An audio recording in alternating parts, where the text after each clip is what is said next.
You know you have a problem when you're getting a lot of it and you still want more and you're still getting angry and frustrated.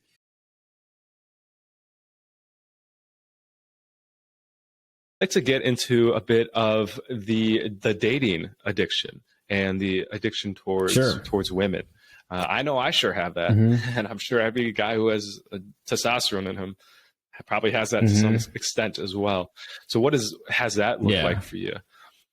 So yeah, when I was younger, I was like pretty sure that I was addicted to sex, but I thought most guys were addicted to sex. And you know, it was just like I think I did it to the extent that most people wouldn't do it because most people don't like embarrass themselves to the extent that I did. Like I was going out all of the time, dude. And like I didn't care if I got rejected. I didn't care if I got shut down because my game wasn't good when I went out at first.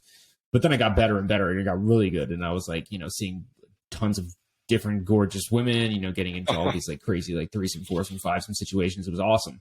But then it's kind of funny, you know you have a problem when you're getting a lot of it and you still want more and you're still getting angry and frustrated.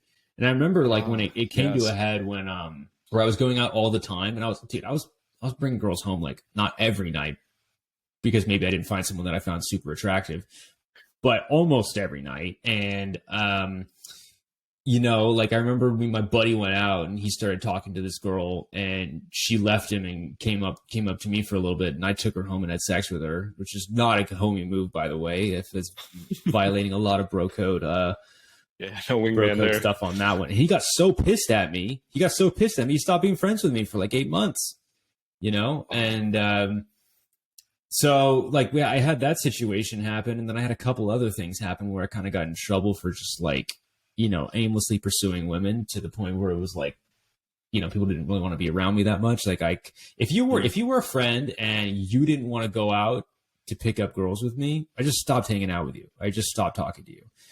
And like, that's cool, you know, if like that's your only goal, but like you gotta be, and I talk about this in my programs too, you know, when I was getting laid the most was actually when I was like not nearly as attractive as I could have been. Because I wasn't about anything. Like I wasn't doing anything with my life. I didn't even have my company that I had back then. I was literally just going out, you know, to serve myself. But once I started doing things to help other people, not only to become more attractive, but I became just a better person to be around and happier. Right. So the addiction was, it wasn't even the sex, although the sex played a huge role. Right. Because when you're a young guy in your 20s, your hormones are at a level. It's so honestly, like people don't talk about this stuff. It's cruel being a younger guy because your hormones are like at their peak and your sexual market value is at an all-time low, right? Because like the 18-year-old girls that you're around in college, they're being thirsted over by like 30, like guys like that are my age that have an established business that got game, they're smooth, that got resources, you know, that or like they just have everything's better with them. It's like, why would they go? And women instinctively know this. That's why they tend to go for older men. On average, they'll go for a guy who's like maybe 3 years older than them. But they still find older men attractive. And these older men still find those younger women attractive. And the 18-year-old guys find those women attractive too. But the 18-year-old girls, the studies have shown they really are not into the guys around their age. The only guys that they're into are like the guys who are at the top, you know, like if you're swiping on a dating, maybe like top 2% or something like that. So they get everything.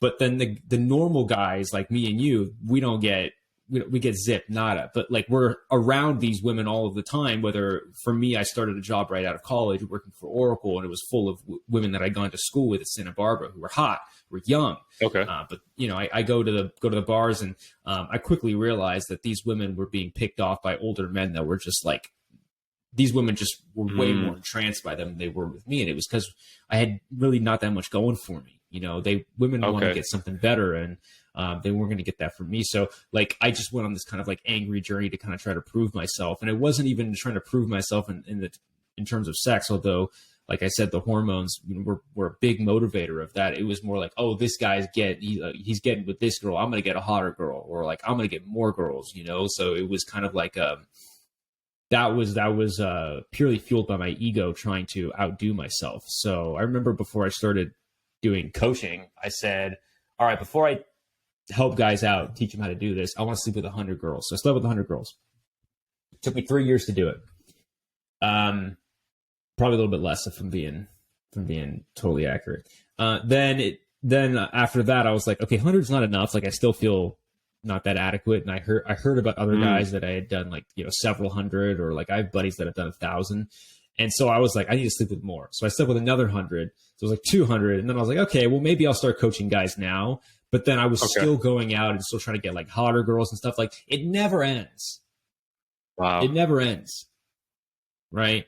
And then, when you realize that it never ends, it's like, okay, well, what if I'm just going out and not really like giving towards others and building anything and still continuing to not be that happy with my life? Why am I doing this? Why am I doing this? So then once I did that, and I when I first started coaching this was like 5-6 years ago when I first started releasing videos on YouTube, I started to ask myself, what is actually going to be worth doing? And I felt like even though I had slept with a bunch of women, I remembered I didn't feel super desirable. And I realized that if you create an environment that gives value towards others, then you become super desirable. Now, I wasn't going to be able to sleep with quite as many women. The truth is you still can, but like, if you want to be a sleaze bag and do it, like you got to kind of do what like Dan Bilzerian and like Hugh Hefner did, which is like throw like massive parties and like just have a bunch of people in there. And then, because you're the guy who's kind of running the show, like people, the girls instinctively want to get with you. That's the only way to do it. And I wasn't really as into partying as I was back then. I still like partying, but I get too hungover. So like I can't be productive. So like I just don't really like do it as much. So I was like, okay, well, I'll get less, but I'll feel more desirable. And I think at the end of the day, that's what a lot of men are looking for, is they're looking to feel like, if you ask a lot of guys, especially as they get older, they don't really care about sleeping with a bunch of women as much, but they do care about being desirable. Everybody wants to be desirable. And so that's what I started to focus on more. And once I started focusing on that more, a lot of the things that I was doing back then, like validation seeking by sleeping with a bunch of women, I stopped doing that as much. That's a great tip. So that's what I help the guys watching. Yeah, guys, check out Lloyd's coaching. I just had one session with him, and it was like an intake session, and it completely like got me going. So I think that's a great message for young guys. Like if you guys take Lloyd's advice right here, you can avoid some of that pain that he went through, and that's why coaching is so powerful, because you can bypass so many years from having to trudge through the mud. Somebody would just be like, "Don't do this, and you'll save 3 years." Boom.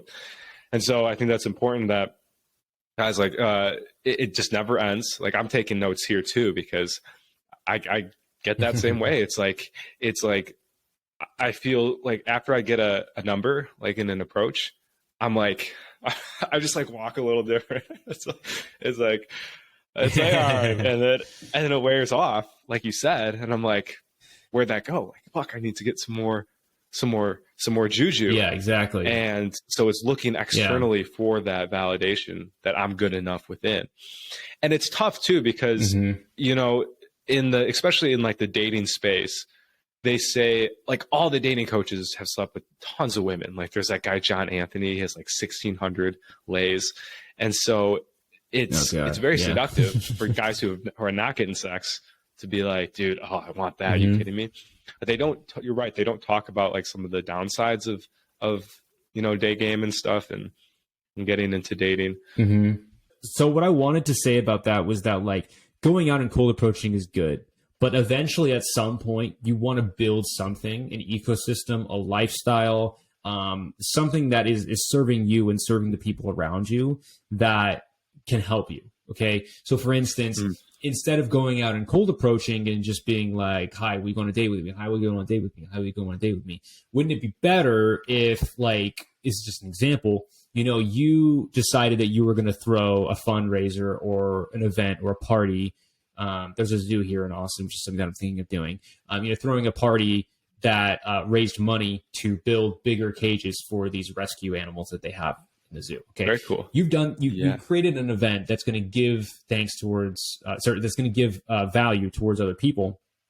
You're going to host a fun event, so you're giving value to the participants as well too. And I guarantee you are going to have dozens, if not 100, women who are wanting to go to that to help save animals. So you've created an event where you're at the center of it, where you're going to be a super desirable guy. You're going to get at least a dozen phone numbers of women who want to go on a date with you and want you to be their boyfriend or want to sleep with you or whatever it is.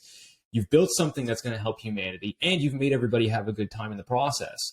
Like, wouldn't that be better to go out and cold approach and make something of that? Like, maybe you get a whole bunch of people who you talk to them for a little bit and ask them if they'd be down to come because you're hosting this, and then you get like a bunch of participants into that. Wouldn't that be better? And you'd be more attractive doing that than you would if you just cold approach a bunch, and some of them work out, some of them don't, and some of these women just kind of fall out to the wayside. I've done this, dude. Like, if you do build a truly amazing event, all those women, unless they're dating somebody seriously, if you hit them up, they'll text you back. But if you cold approach and it goes bad and the date doesn't go okay, you message them later on, they don't respond. Right. Yes.